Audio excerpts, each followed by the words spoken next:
dari 33, Pak.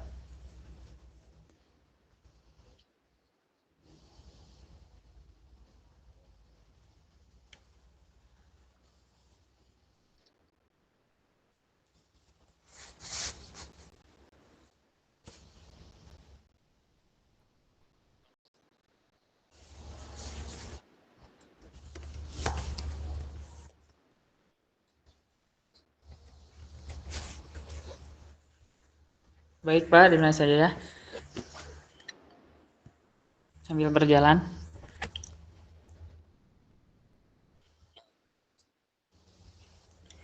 Bismillahirrahmanirrahim. Assalamualaikum warahmatullahi wabarakatuh.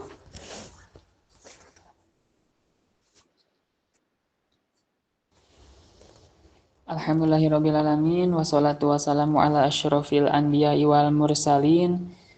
Sayyidina Muhammadin wa ala alihi wa sahbihi ajmain. Amin. Yang terhormat, dosen pengampu mata kuliah Filsafat Ekonomi Islam, Bapak Dr. Haji Nanang Rustandi, SHMH. Serta yang terhormat, rekan-rekan semester 5A yang saya banggakan. Pada kesempatan kali ini kita akan membahas aliran-aliran dalam ekonomi Islam pada pertemuan ke-5, kelompok 5 ini. Langsung saja untuk pemateri pertama yaitu saya sendiri, Gilman, sebagai moderator sekaligus sebagai pemateri juga. Yang pertama, ada pengertian ekonomi Islam. Menurut beberapa ahli ekonomi Islam, bahwa pengertian ekonomi Islam adalah sebuah usaha sistematis untuk memahami masalah-masalah ekonomi dan tingkah laku manusia secara rasional dalam perspektif Islam. Menurut Badan Pusat Pengkajian dan Pengembangan Ekonomi Islam, bahwa pengertian dari ekonomi Islam adalah ilmu yang mempelajari usaha manusia untuk mengalokasikan dan mengolah sumber daya untuk mencapai falah berdasarkan pada prinsip-prinsip dan nilai-nilai Al-Quran dan Sunnah. Aliran-aliran ekonomi Islam. Yang pertama, Mazhab Bakir As-Sodr atau Iktisaduna. Mazhab ini dipelopori oleh Bakir As-Sodr dengan bukunya yang fenomenal, yaitu Iktisaduna atau Ekonomi Kita. Bakir As-Sodr dengan nama lengkap Muhammad Bakir As-Sodr dilahirkan di Kademian pada 25 Zulqa'dah 1353 Hijriah atau 1 Maret 1935 Masehi. Mazhab ini berpendapat bahwa ilmu ekonomi tidak pernah bisa sejalan dengan Islam. Ekonomi tetap ekonomi dan Islam tetap Islam. Keduanya tidak akan pernah dapat dipersatukan karena keduanya berasal dari filosofi yang saling kontradiktif. Yang satu anti-Islam, sedangkan yang lainnya Islam. Perbedaan filosofi ini berdampak pada perbedaan cara pandang keduanya dalam melihat masalah ekonomi. Menurut ilmu ekonomi, masalah ekonomi muncul karena adanya keinginan manusia yang tidak terbatas dan ketersediaan sumber daya yang terbatas. Mazhab Bakir menolak pernyataan ini karena menurut mereka Islam tidak mengenal sumber daya yang terbatas.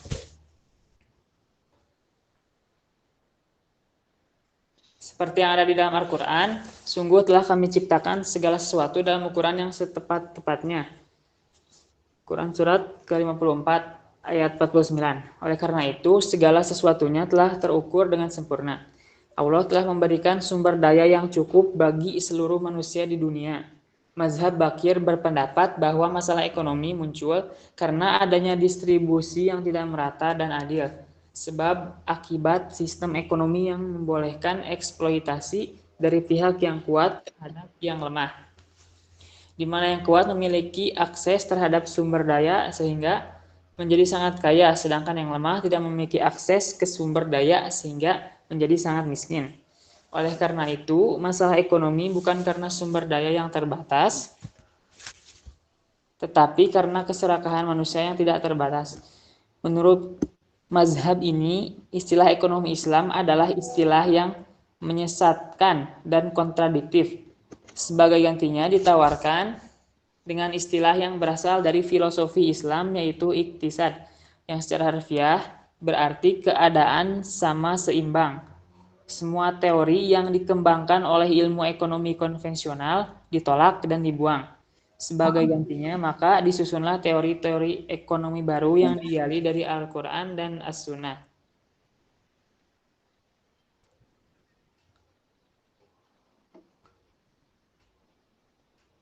Baik, selanjutnya akan disampaikan oleh Faradia. Saya persilahkan. Baik, selanjutnya ada tokoh-tokoh dan pemikiran mazhab mainstream. Yang pertama ada M. Umar Chapra. Umar Chapra dilahirkan pada tanggal 1 Januari 1933 yang bertempat di Pakistan. Ayahnya bernama Abdul Karim Chapra. Ia terlahir dengan penuh keberuntungan karena keluarganya adalah keluarga yang taat beragama, sehingga dalam dirinya tertanam dan tumbuh menjadi orang yang berkepribadian baik. Sejak kecil, ia menghabiskan umurnya di tanah kelahiran hingga mencapai umur 15 tahun. Setelah itu, ia berpindah tempat ke Karachi dengan alasan untuk melanjutkan pendidikan yang lebih tinggi hingga akhirnya ia mendapatkan gelar PhD dari Universitas Minnesota. Mencapai umur 29 tahun, ia mengakhiri masa lajangnya dengan keputusan menikah dengan salah seorang wanita bernama Khairunisa Jamal Mundia pada tahun 1962. Awal mula karirnya nampak ketika ia mengikuti ujian masuk ke Universitas Sindh pada tahun 1950 dan mendapatkan prestasi dengan simbol pemberian medali emas karena berhasil menduduki urutan pertama dari 25.000 mahasiswa yang daftar. Pendidikannya terus berlanjut dengan meraih gelar S2 di Universitas Karachi pada tahun 1954 dan 1956 dan melangsungkan karir akademisnya yang tertinggi yaitu ketika meraih gelar doktoral di Minnesota. Kedudukan beliau sangat potensial di berbagai lembaga-lembaga yang ada seperti beliau menjadi sebagai penasehat pada Islamic Research and Training Institute atau IRTI dari Islamic Development Bank IDB atau Jeddah. Selain itu juga beliau dalam karirnya kurang lebih 45 tahun menduduki profesi di berbagai lembaga yang berhubungan dengan permasalahan ekonomi, diantaranya itu selama 2 tahun di Pakistan, 6 tahun di USA, dan 37 tahun di Arab Saudi. Di luar dari profesinya ada juga kegiatan-kegiatan internasional dari regional yang beliau ikuti yang diselenggarakan oleh IMF, IBRD, OPEC, OIC, GCC, dan IDB.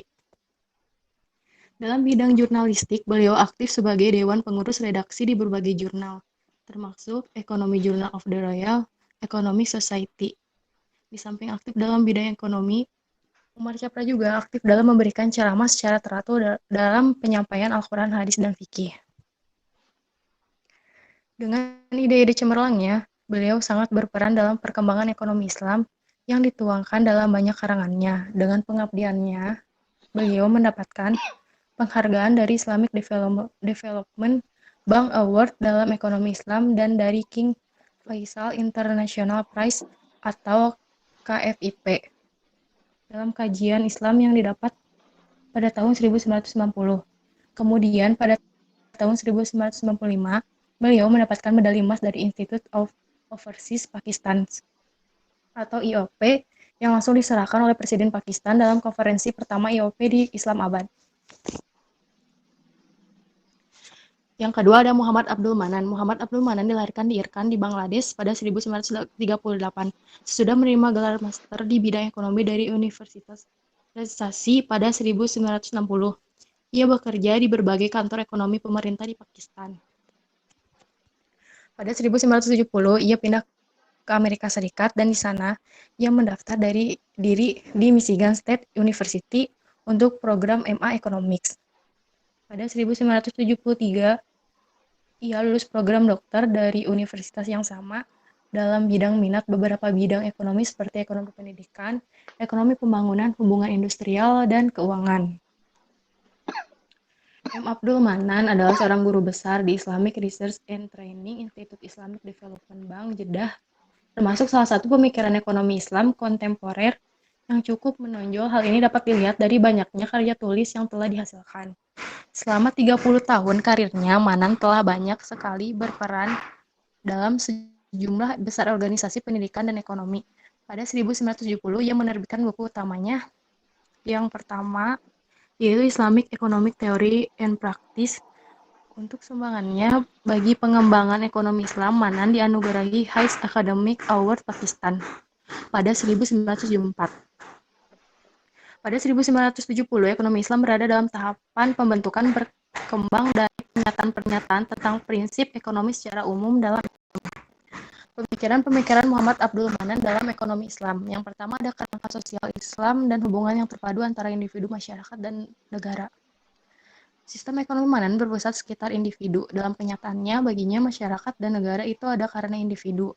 Namun, bukanlah individu yang egoistis dan individualistik, melainkan individu yang patuh kepada agama dan bertanggung jawab kepada Allah Subhanahu wa taala dan masyarakat. Menurutnya, kebebasan individu dijamin oleh kontrol sosial dan agama. Ia mendefinisikan kebebasan sebagai kemampuan untuk melaksanakan kewajiban seperti yang digariskan oleh syariah. Oleh karena itu, syariah telah jelas meletakkan peranan serta posisi individu, masyarakat, dan negara. Maka menurut Manan, tidak akan ada konflik antara kebebasan individu dan kontrol sosial negara. Bahkan keduanya dipandang sebagai sesuatu yang mempunyai tujuan, didasarkan pada maksud baik dan kerjasama, bekerja secara harmonis untuk mencapai tujuan-tujuan sistem harmonis untuk mencapai tujuan-tujuan sistem ekonomi.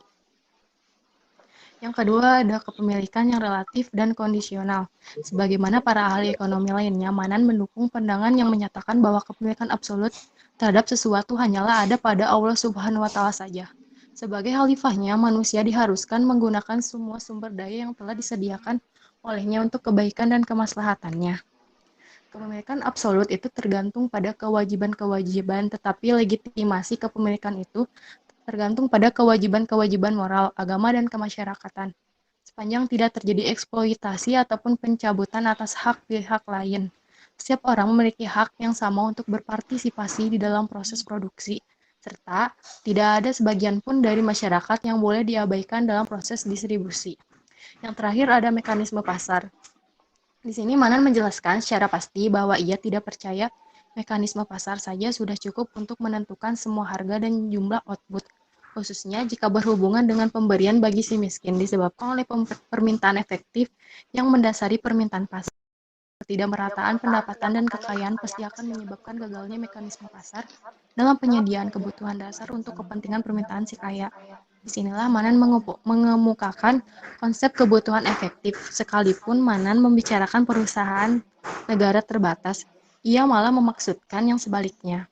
Peranan negara adalah merekonstruksi pola dan organisasi produksi di antaranya penekanan bagi hasil dan partisipasi berkeadilan untuk hentikan bunga. Terima kasih, saya kembalikan kepada moderator.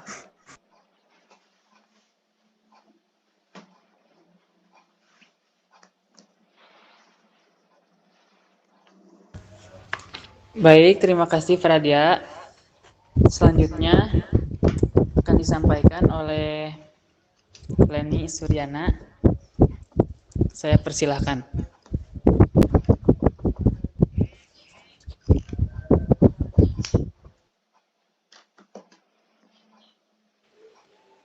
Baik, terima kasih kepada moderator. Selanjutnya, Muhammad Dejatullah Sidik. Muhammad Dejatullah Sidik dilahirkan di Gorakhpur, India pada 1931. Ia memperoleh pendidikan awalnya di Garsag Jamaat Islam, Kanpur, dan pendidikan universitasnya di Muslim University Aligarh. Ia mulai menulis tentang Islam dan ekonomi Islam pada waktu belum ada literatur tentang itu. Kontribusinya ke jurnal-jurnal di pertengahan tahun 50-an kemudian diterbitkan dalam karya-karya awalnya dalam ekonomi Islam, yakni Aspect of the Islamic Economy 1970 dan The Economic Enterprise in Islam 1972.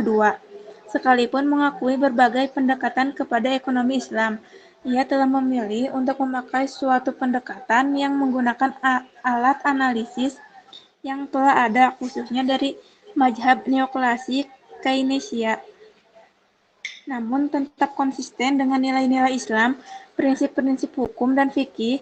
Semua upaya kepeloporannya dalam ekonomi Islam selama tahun 50-an dan 60-an telah menempatkannya sebagai salah satu otoritas di dalam ekonomi Islam, mewakili pemikiran ekonomi Islam mainstream. Pemikiran-pemikiran Najatullah Shiddiq dalam ekonomi Islam. Yang pertama, hak relatif dan terbatas bagi individu, masyarakat, dan negara. Dari semua hak yang dianugerahkan kepada manusia, Shiddiq menganggap bahwa hak untuk mendapatkan kebebasan menyembah Allah Subhanahu wa Ta'ala sebagai hak primer manusia. Tak boleh ada yang menghalangi atau membatasi hak fundamental ini. Atas dasar inilah, Shiddiq mencoba menghubungkan ekonomi Islam. Oleh karena itu, orang yang dapat mencapai falah dengan memenuhi kebutuhan materialnya secara jujur dan benar, maka ia harus diberi kebebasan untuk memiliki, memanfaatkan, dan mengatur milik maupun barang dagangannya. Jadi, Shiddiq seperti Manan memandang kepemilikan swasta atau pribadi sebagai suatu hak individual selama ia melaksanakan kewajibannya, serta tidak menyalahgunakan hak itu. Dalam menangkis pernyataan mereka yang tidak mengakui adanya kepemilikan pribadi karena dikhawatirkan akan berlawanan dengan semangat keadilan dan persamaan yang diajarkan oleh Al-Quran, Shiddiq lebih meyakinkan daripada Manan, atau yang tidak dengan pasti menyatakan mengapa ia mendukung kepemilikan pribadi. Kedua, peranan negara yang positif dan yang aktif. Tidak seperti Manan, Shiddiq konsisten dalam dukungannya terhadap peran aktif dan positif negara di dalam sistem ekonomi. Shiddiq menyatakan secara sungguh-sungguh bahwa walaupun Islam mengenal dan mengakui kepemilikan pribadi, kebebasan berusaha, dan persaingan yang sehat, Shiddiq menyatakan bahwa suatu negara haruslah menyelenggarakan serta memberi legitimasi bagi campur tangan negara yang dimaksud untuk menegakkan suatu masyarakat yang diisi dengan semangat kerja.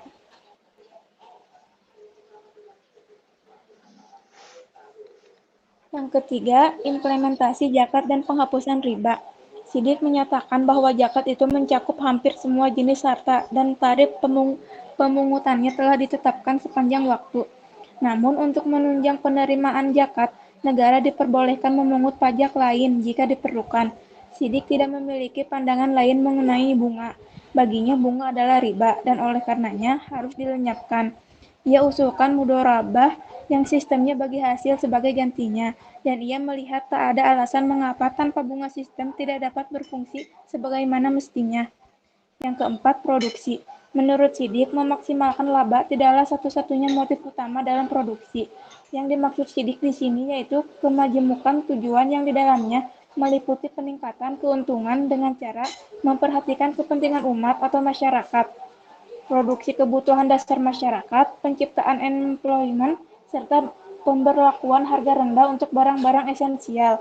Tujuan akhir dan paling utama dari suatu perusahaan yaitu pemenuhan kebutuhan manusia secara sederhana, memenuhi kebutuhan keluarga, persediaan atau motif berjaga-jaga untuk menghadapi kemungkinan-kemungkinan yang akan datang, ketersediaan untuk pelayanan sosial, serta untuk sumbangan di jalan Allah Subhanahu wa Ta'ala.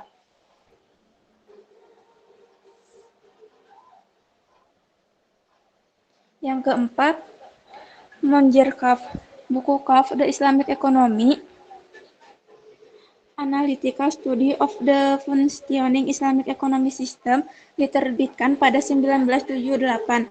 Pada masa itu, kebanyakan buku ekonomi Islam masih membicarakan prinsip dan garis besar ekonomi Islam. Bukunya itu mungkin termasuk upaya yang pertama sekali yang benar-benar menganalisis pengaruh suatu lembaga Islam tertentu terhadap besar-besaran ekonomi seperti tabungan, investasi, konsumsi, dan pendapatan. Di akhir 70-an dan awal 80-an, buku Kaf Islamic Economy merupakan salah satu dari sedikit literatur ekonomi Islam kontemporer. Pemikiran Monjerkaf. 1. Kepemilikan. Kaf menyebutkan soal kepemilikan dalam bagian yang membicarakan produksi dan prinsip dasar sistem ekonomi Islam. manusia yang muncul dalam posisinya sebagai khalifah Allah Subhanahu wa taala di muka bumi memiliki hak dan tanggung jawab untuk memiliki sesuatu dan memanfaatkannya. Jadi, memiliki atau kepemilikan dalam membahas produksi dan prinsip dasar Islam sifatnya terbatas dan sah. Manusia sebagai pemimpin atau khalifah Allah Subhanahu wa taala di muka bumi memiliki sesuatu yang dapat dimanfaatkan dengan sebaik-baiknya sesuai dengan ketentuan Allah Subhanahu wa taala. Kedua, implementasi zakat dan pelarangan riba. Hoff mengatakan bahwa harta pungutan zakat tidak akan cukup membiayai semua jenis pengeluaran negara. Oleh karena itu, ia mendukung kemungkinan dipungutnya pajak sebagai tambahan. Di sini, Hoff meyakini bahwa zakat yang telah dihimpun belum mampu memenuhi secara keseluruhan jenis pengeluaran. Dalam pemikirannya, Hoff tidak melihat bahwa zakat itu dapat menjadi pengganti pajak. Oleh karena itu, Hoff tidak memungkiri untuk mendukung kemungkinan pungutan pajak tambahan. Selanjutnya mengenai riba. Ia tidak ragu untuk menyatakan bahwa bunga adalah riba dan mengkritik mereka yang mencoba membedakan bunga dengan usyuri atau dengan menyatakan hanya usyurilah yang riba. Hoff menuduh mereka untuk itu berusaha mengislamkan yang non-Islam di negara Muslim dewasa ini. Hoff yang menyatakan bahwa mudharabah adalah instrumen Islam untuk mengganti semua transaksi berbasis riba. 3. Produksi. Menurut Hoff berpendapat dalam mendorong produktivitas dan menghambat terjadinya pengangguran. Sumber Hoff mengutip klausul yang disampaikan oleh Schrader diringkas menjadi: yang pertama, pemanfaatan adalah alasan bagi pemilikan. Yang kedua, harus ada pemanfaatan yang terus-menerus untuk mempertahankan hak milik.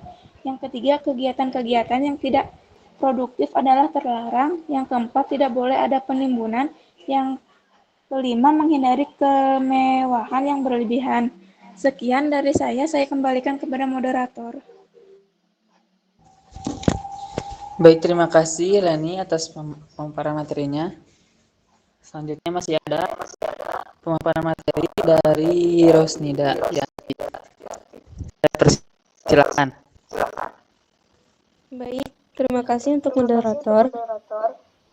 Selanjutnya, mazhab alternatif kritis. Mazhab ini mengkritikkan dua mazhab sebelumnya. Mazhab Bakir dikritik sebagai mazhab yang berusaha menentukan sesuatu yang baru, yang sebenarnya telah ditemukan oleh orang lain, menghancurkan teori yang lama dengan menggantinya dengan teori yang baru. Sedangkan mazhab mainstream dikritiknya sebagai ciplakan dari ekonomi neoklasik dengan menghilangkan variabel riba dan memasukkan variabel zakat dan niat. Mazhab ini adalah mazhab kritis. Mereka berpendapat bahwa analisis kritis bukan saja harus dilakukan terhadap sosialisme dan kapitalisme, tetapi juga terhadap ekonomi Islam itu sendiri. Mereka meyakini bahwa Islam itu benar, tetapi ekonomi Islam belum tentu benar karena ekonomi Islam adalah hasil tafsiran manusia atas Al-Quran dan As-Sunnah. Oleh karena itu, nilai kebenarannya tidak mutlak. Masing-masing dari ketiga mazhab di atas telah memiliki ciri menonjol yang bisa disaling berkonfrontasi seperti halnya mainstream yang terlihat paling moderat karena sikap terhadap teori ekonomi konvensional yang tidak semata-mata dihapus, melainkan dipilih berdasarkan prinsip metodologi teori ekonomi Islam. Jika didapatkan sesuatu yang tidak salah dan dibolehkan dan dibenarkan, maka hal itu dilaksanakan. Dan apabila ada yang salah, maka hal itu dihilangkan. Begitu juga sikapnya terhadap permasalahan pakal dari sebuah teori ekonomi berupa statistik atau kelangkaan yang titik tolaknya pada dasarnya sama, melainkan lebih pada pola distribusinya. Hal ini berbeda sama sekali dengan Asy'ari yang dengan tegasnya mazhab ini berpendapat bahwa jika ingin dinamakan dengan ekonomi Islam, seharusnya tidak perlu pakai istilah ekonomi, melainkan dengan istilah yang berubah total, yakni istio istihoduna.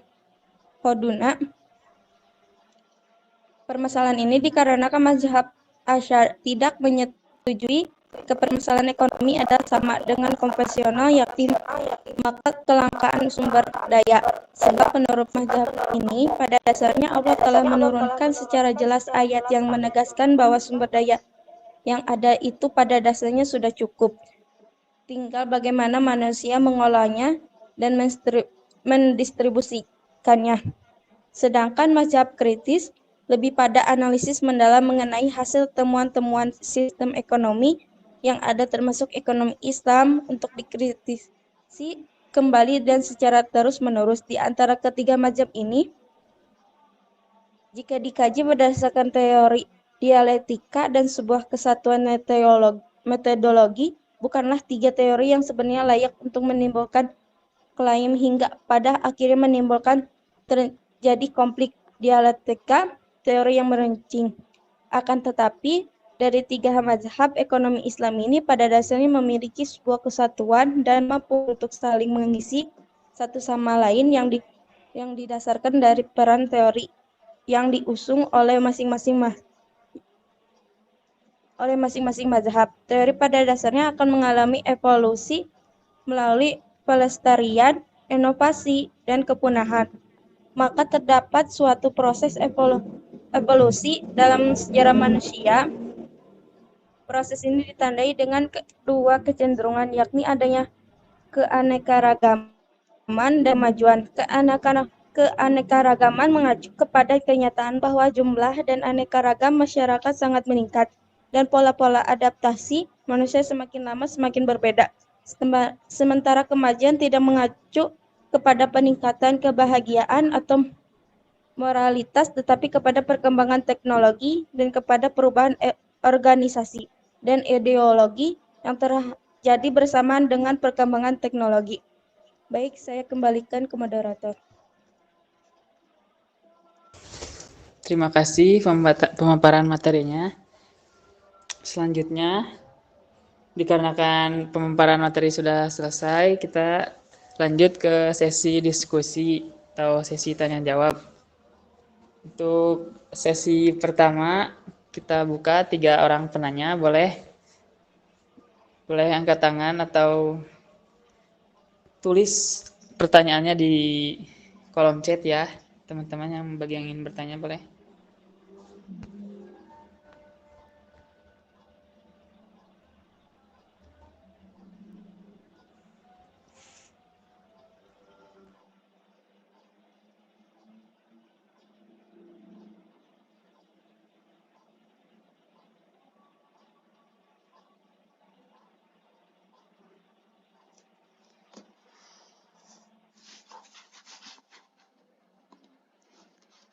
Silakan, pertanyaan dari setiap perwakilan kelompok itu harus ada. Nah, betul. Ya, betul Pak. Silakan. Dari setiap kelompoknya, boleh dari kelompok 1 dulu.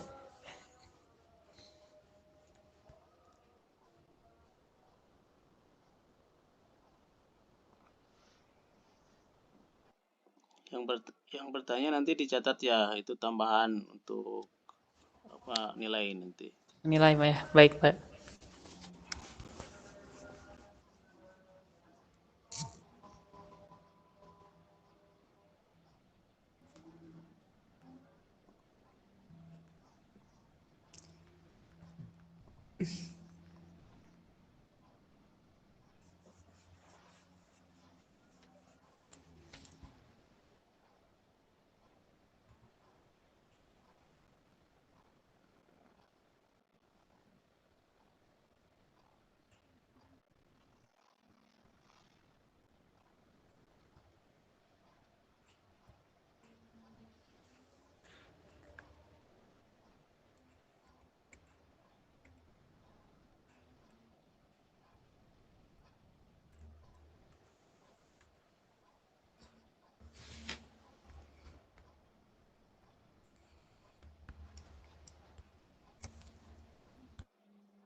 Sepertinya teman-teman ini ada yang bertanya tidak?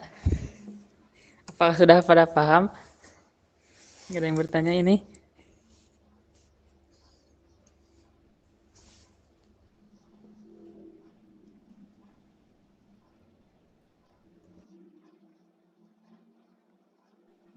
Ada Gilman. Ya, siap, Pik.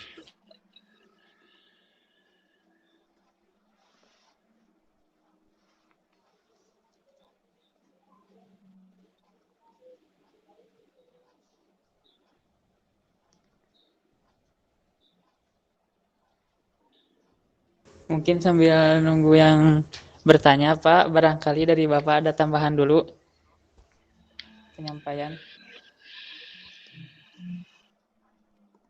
Ya,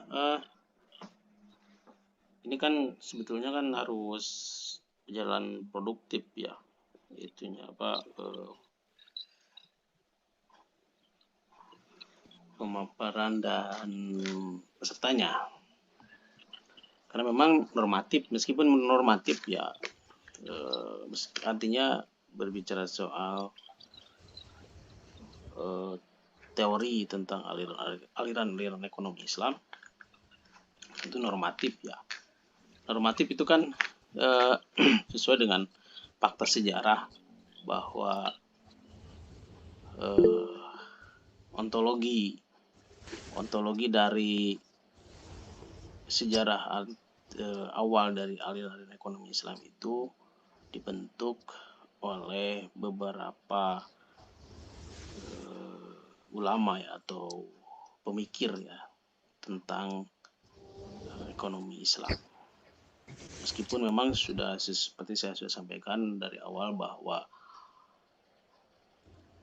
asal mula atau akar-akar awal dari pemikiran ekonomi Islam itu kan sebetulnya dari sosiologi Islam ya, sosiologi Islam.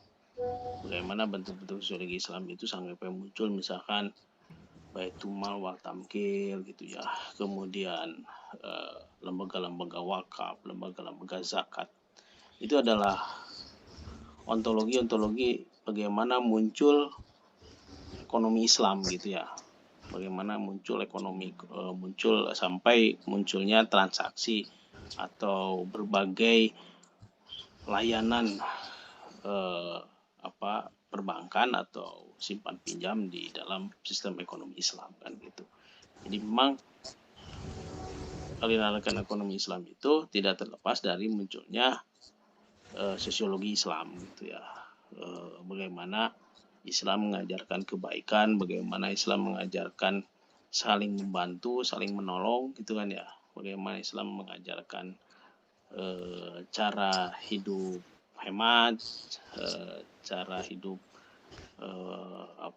menabung dan sebagainya kan gitu. Itu sebetulnya sudah muncul dari sikap ontologi Islam itu sendiri gitu ya. Dari tadi kan ada mazhab Bakir As-Sadr gitu ya. Ada yang muncul teori iktisaduna ya, yang artinya ekonomi kita atau ekonomi yang berjalan saat ini atau ekonomi apa yang kita jalankan gitu ya. Jadi meskipun dalam mazhab Bakir As-Sadr ini ilmu ekonomi itu memang tidak pernah bisa sejalan dengan Islam. Islam ya ekonomi. Tetapi tadi nilai-nilai sosialnya ya, nilai-nilai amar ma'ruf nahi munkarnya atau fastabiqul khairatnya ya, itu muncul gitu ya. Itu muncul karena meskipun ya ekonomi ya Islam ya memang, tapi ada sisi tadi muncul nilai-nilai dari Islam itu kan tadi kebaikan, nilai-nilai membantu dan sebagainya ya. Silakan jawab dulu yang bertanya atau sambil sambil mendiskusikan, mempersiapkan. Baik Pak, ada yang Jawaban sudah dari bertanya ya. kolom chat, Silakan. lumayan banyak teman-teman, izin mendiskusikan terlebih dahulu untuk jawabannya. Ya.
Baik, izin menjawab pertanyaan dari Fikri ya. Pertanyaannya, seberapa efektif implementasi sistem ekonomi Islam yang dikembangkan oleh Muhammad Abdul Manan dalam membantu menyelesaikan krisis ekonomi dan pengangguran di negara-negara Muslim?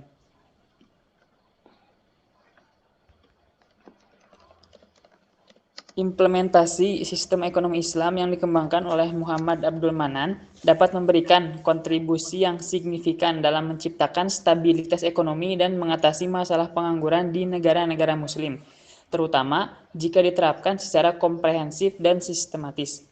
Salah satu prinsip utama dalam sistem ekonomi Islam yang dikembangkan oleh Manan adalah prinsip keadilan dan pemenuhan kebutuhan dasar manusia.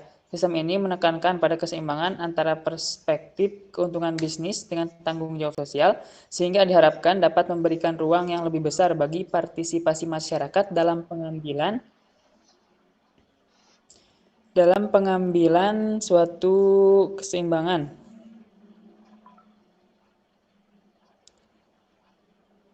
Selain itu, di dalam sistem ekonomi Islam Manan terdapat prinsip-prinsip seperti kepemilikan publik atas sumber daya strategis dan aspek-aspek ketenagakerjaan yang memperhatikan hak-hak tenaga kerja. Namun demikian, efektivitas implementasi sistem ekonomi Islam yang dikembangkan oleh Manan dalam menyelesaikan masalah krisis ekonomi dan pengangguran di negara-negara Muslim masih sangat tergantung pada berbagai faktor seperti kebijakan pemerintah, kemampuan masyarakat dalam mengelola bisnis, serta situasi geopolitik di setiap negara. Bagaimana Fikri atas jawabannya? Apakah ada yang masih kurang pahami? Sudah sangat paham, Gilman. Terima kasih atas jawabannya ya. Oke, siap. Sama-sama, makasih Fikri. Iya. Oke.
Izin menjawab pertanyaan yang teresti.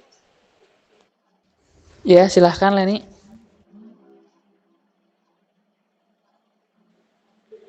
Pertanyaannya tuh bagaimana cara menanggapi perbedaan pemikiran mazhab ekonomi Islam?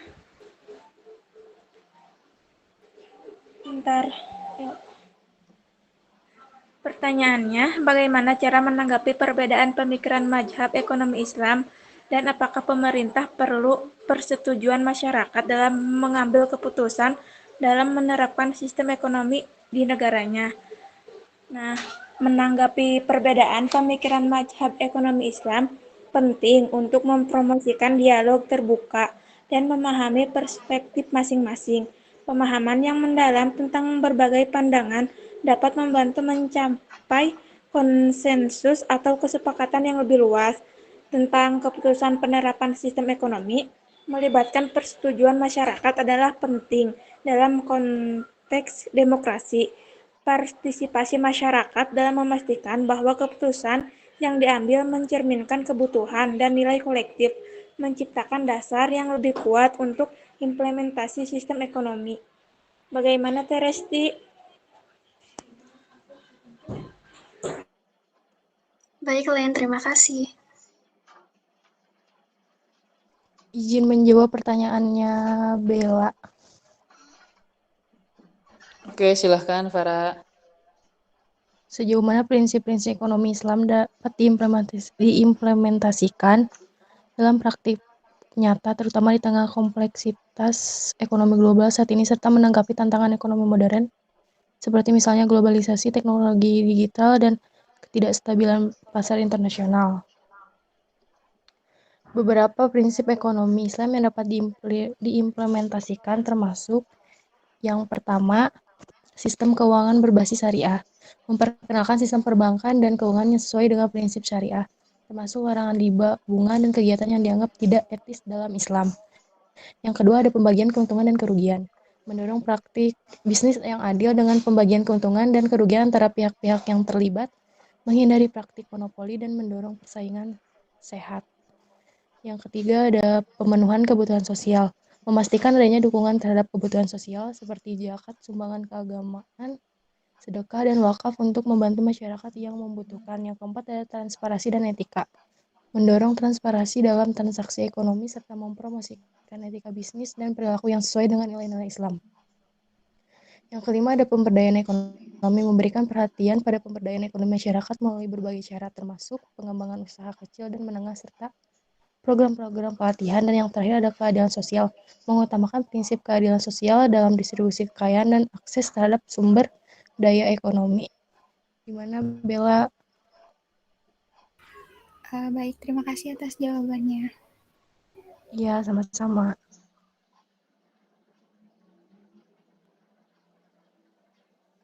Baik, saya akan menjawab pertanyaannya Adit. Ya, silahkan Ros. Pertanyaannya, apa perbedaan mendasarkan antara aliran-aliran ekonomi Islam dan konsep-konsep ekonomi lainnya, dan bagaimana aliran-aliran tersebut dapat saling berinteraksi dengan baik dengan mencapai kemajuan ekonomi yang lebih baik? Jawabannya, aliran-aliran ekonomi Islam memiliki perbedaan mendasarkan dengan konsep-konsep ekonomi lainnya, terutama dalam hal konsep kepemilikan harta dan landasan filosofis. Beberapa perbedaan tersebut antara lain, yang pertama, konsep kepemilikan harta.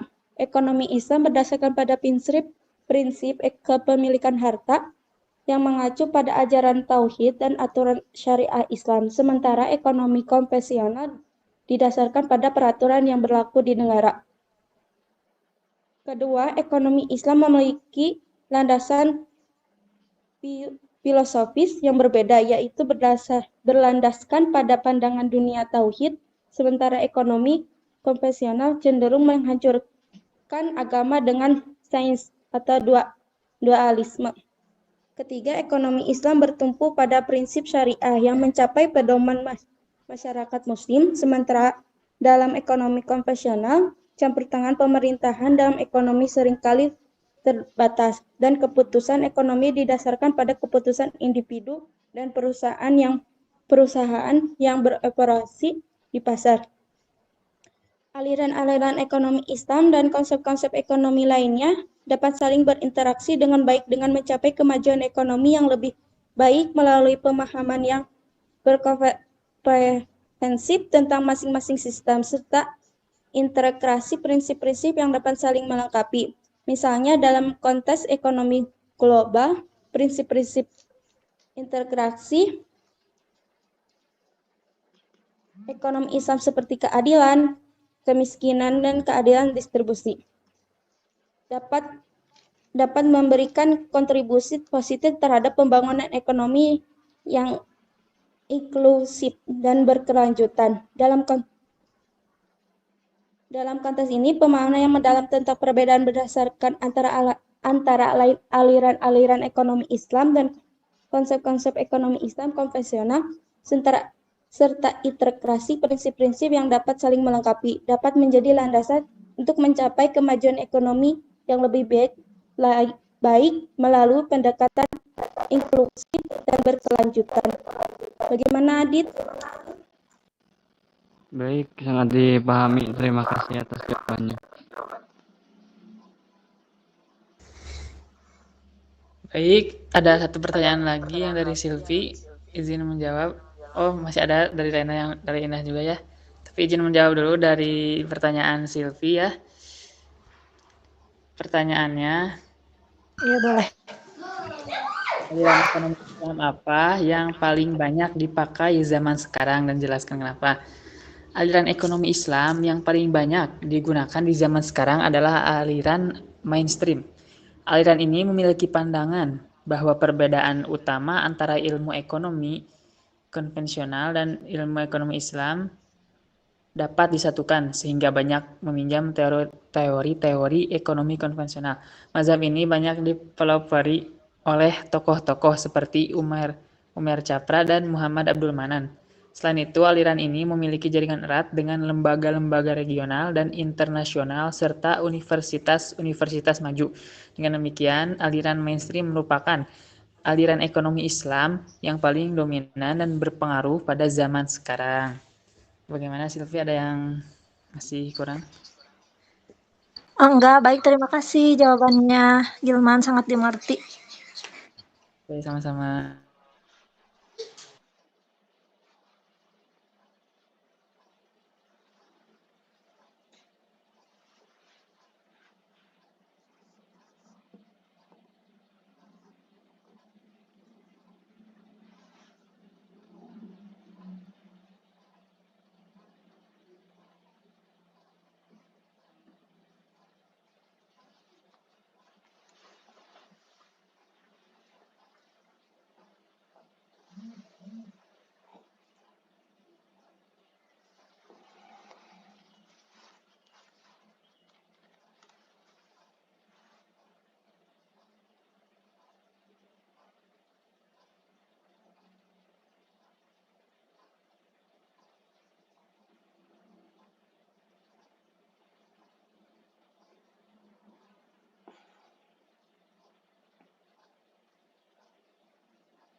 Baik, saya akan menjawab pertanyaan Lena.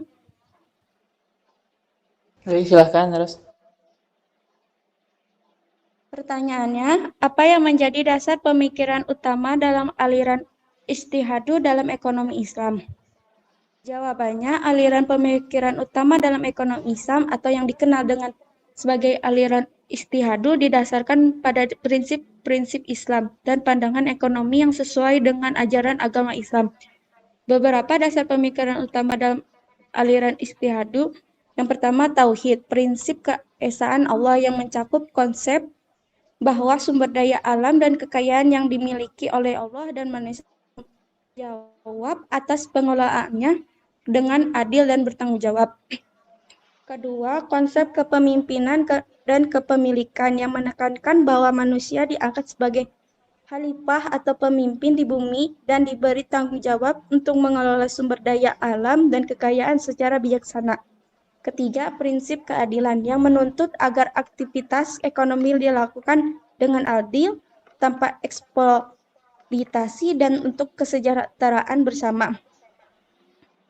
Pemikiran ini menerapkan pandangan ekonomi Islam dalam hal produksi, distribusi, dan konsumsi, serta pengelolaan sumber daya alam dan kekayaan yang sesuai dengan ajaran Islam. Bagaimana, Lena? Baik, terima kasih Ros atas jawabannya.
Baik, Gilman izin menjawab pertanyaan Indah ya.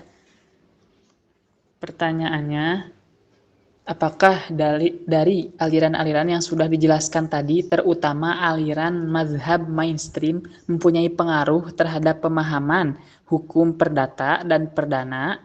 Jika iya, tolong jelaskan bagaimana peranannya serta pengaruhnya terhadap pembentukan hukum perdata dan perdana di masa sekarang. Aliran-aliran, terutama mazhab mainstream, dalam konteks hukum Islam dapat memiliki pengaruh terhadap pemahaman hukum, perdata, dan pidana. Misalnya, dalam sistem hukum negara-negara dengan mayoritas penduduk Muslim, prinsip-prinsip hukum Islam dapat mempengaruhi pembentukan dan interpretasi hukum, perdata, dan perdana. Mazhab hukum Islam seperti Hanafi, Maliki, Syafi'i, dan Hambali memiliki pandangan yang berbeda dalam menafsirkan hukum Islam. Pengaruhnya terhadap hukum perdata dan pidana dapat tercermin dalam interpretasi terkait kontrak, warisan, pernikahan, dan hukum pidana. Misalnya dalam hukum perdata, konsep seperti akad dan perjanjian dapat dipengaruhi oleh prinsip-prinsip hukum Islam yang dianut oleh suatu mazhab. Pengaruh ini juga dapat tercermin dalam hukum pidana, di mana sanksi dan hukuman dapat mencerminkan nilai-nilai hukum Islam. Namun seiring dalam perkembangan zaman dan globalisasi, banyak negara dengan populasi mayoritas Muslim telah mengalami reformasi hukum untuk mengakomodasi aspek-aspek modern, hak asasi manusia, dan perkembangan sosial. Penting untuk dicatat bahwa pengaruh mazhab hukum Islam terhadap hukum perdata dan pidana dapat bervariasi antar negara dan tergantung pada sejauh mana negara tersebut menerapkan prinsip-prinsip hukum Islam dalam sistem hukumnya. Selain itu, ada pula negara-negara dengan sistem hukum umum yang dapat menciptakan hukum perdata dan pidana mereka dengan sedikit atau tanpa pengaruh hukum Islam. Sekian yang bisa saya jawab. Indah, bagaimana? Iya, baik Gilman, terima kasih atas jawabannya. Oke, sama-sama. Terima kasih. Mungkin dari semua kelompok sudah bertanya ya. Apakah ada yang ingin menambahkan sebelumnya? Atau ada yang ingin menambahkan? Enggak.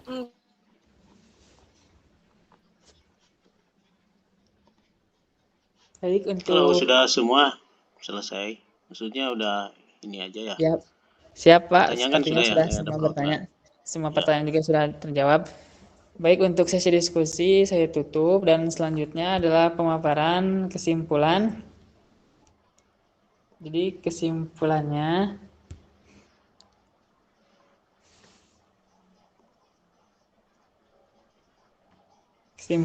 menurut beberapa ahli ekonomi Islam bahwa pengertian ekonomi Islam adalah sebuah usaha sistematis untuk memahami masalah-masalah ekonomi dan tingkah laku manusia secara relasional dalam perspektif Islam. Mazhab Bakir sebagai mazhab yang berusaha menemukan sesuatu yang baru yang sebenarnya telah ditemukan oleh orang lain, menghancurkan teori yang lama dengan menggantinya dengan teori yang baru. Mazhab mainstream sebagai jiplakan dari ekonomi neoklasik dengan menghilangkan variabel riba dan memasukkan variabel zakat dan niat. Mazhab kritis, mereka berpendapat bahwa analisis kritis bukan saja harus dilakukan terhadap sosialisme dan kapitalisme, tetapi juga terhadap ekonomi Islam itu sendiri. Mereka meyakini bahwa Islam itu benar, tetapi ekonomi Islam belum tentu benar karena ekonomi Islami adalah hasil tafsiran manusia atas Al-Quran dan As-Sunnah. Oleh karena itu nilai kebenarannya tidak mutlak. Terima kasih. Sebelumnya saya kembalikan ke dosen pengampu. Ya, tadi apa yang saya sampaikan bahwa inti dari makalah pemaparan tentang aliran-aliran dalam ekonomi Islam itu sangat banyak, tokohnya juga ada ya, macam tadi Mazhab Bakir As-Sadr, kemudian Bakira Sadar ini ada Muhammad Umar, ada Muhammad Abdul Manan, ya. Kemudian dengan beberapa teorinya ya, dengan beberapa pendapat tentang ekonomi. Kemudian ada Muhammad Siddiq ya, Siddiqi. Kemudian Mujan Al-Khatib. Ini beberapa pemikir. Muhajin Kaf ya. Kemudian mazhabnya ada mazhab alternatif juga, alternatif kritis ya, mazhab alternatif kritis. Kemudian ada mazhab tadi mainstream ya, mainstream. Ini cukup menarik ya di pada mazhab mainstream ini.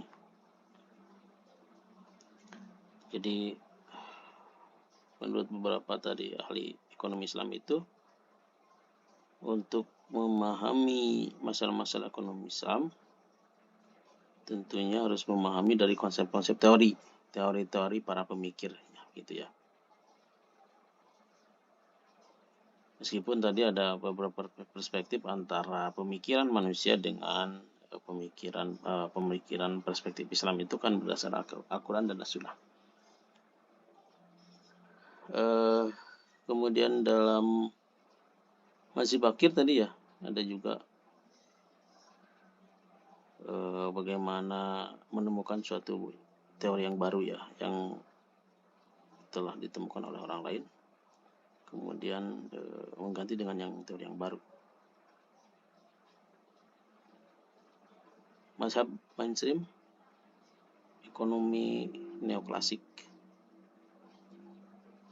ya, menghilangkan variabel riba dan memasukkan variabel zakat dan niat. Nah, ini yang menarik ya, yang dari mainstream ini. Dari variabel riba memasukkan pada variabel zakat dan niat.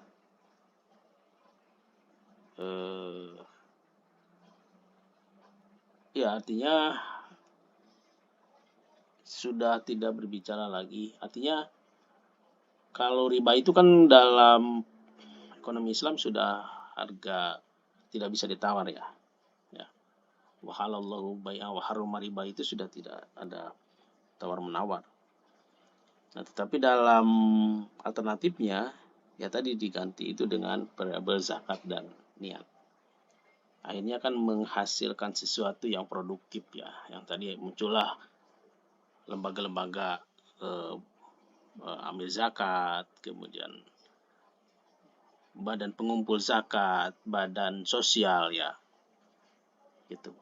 Itu yang bergabung dengan lembaga-lembaga formal, lembaga-lembaga perbankan resmi kan gitu ya. Nah, kemudian mazhab kritis,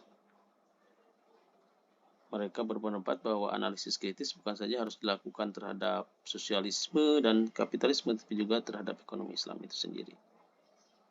Nah, ini kan wajar ya, ketika ekonomi Islam berlaku dan bisa menjadi solusi ya bagi kondisi moneter, kondisi krisis ya, ternyata akan jadi solusi ekonomi Islam. Nah, semakin dikritisi tentang ekonomi Islam itu maka akan semakin kuat gitu ya. Bahwa Islam itu benar, tetapi ekonomi Islam belum tentu benar ya, karena Islam adalah hasil tafsiran manusia atas Al-Quran dan As-Sunnah. Oleh karena itu nilai kebenarannya adalah tidaklah mutlak. Artinya dalam perspektif ekonomi, kenapa dalam kan Al-Quran itu tidak detail ya, artinya tidak secara detail, maka ditafsirkanlah oleh manusia dan ada peluang-peluang untuk ada penafsiran. Jadi itu juga menjadi hal mungkin mazhab kritis itu muncul seperti itu ya. Ya saya pikir pertanyaan-pertanyaan tadi juga lumayan bagus ya semua. Perbedaan konsep-konsep, kemudian prinsip-prinsip ekonomi Islam itu dapat diimplementasikan dalam berbagai kompleksitas ya tadi, digital, globalisasi. Ya akhirnya kan harus menyesuaikan dengan itu ya, dengan ekonomi digital. Aplikasi ekonomi syariah juga kan sudah muncul sekarang. Bagaimana bagi hasil, bagaimana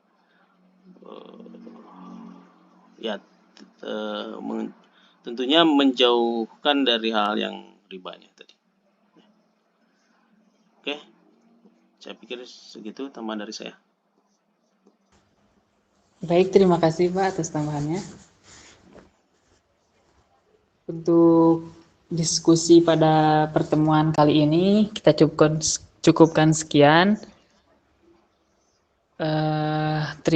Mohon maaf atas kesalahan ataupun kekurangan. Terima kasih atas perhatiannya. Kita tutup pertemuan kali ini dengan membaca doa kafaratul majlis. Subhanakallahumma wa bihamdika asyhadu an la ilaha illa anta astaghfiruka wa atubu ilaik. Assalamualaikum warahmatullahi wabarakatuh. Waalaikumsalam. Waalaikumsalam warahmatullahi wabarakatuh.